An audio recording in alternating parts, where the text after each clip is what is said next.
basically, the science behind this is I have a tablet here. I'm watching Gnarl's dream stories about like dark, and this is going to make the sound louder. I'm just gonna put it up to the microphone real quick. I'm gonna put this up to here real quick and we'll feel it. Something about its murky surface just gave him a chill. After a week or so, he decided he couldn't take it. It was ugly, unsettling. Okay. That was it without this. Now I'm gonna play it from over here with this. Down into the mirror. He spoke to his housemate Brian about it, and they figured maybe it was just too heavy to move, so the owners didn't move it into the attic. Brian was a fashion design student and loved the idea of adding to his already eclectic furniture collection.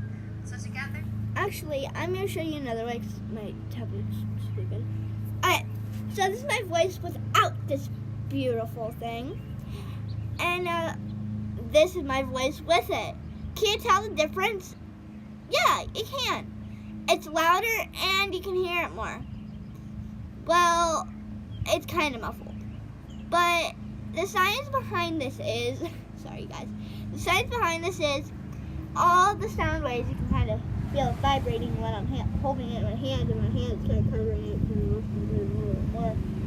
But the science behind this is, still kind of wet. But the science behind this cute little DIY, and you can use it for basically anything you need, like hairbrush, stuff like that. It's really cool. It's that the sound is reflecting off the sides, so that way it makes your voice louder and a little bit muffled. But I hope you guys enjoyed the video. I hope my teacher will give me extra credit. But yeah, bye bye.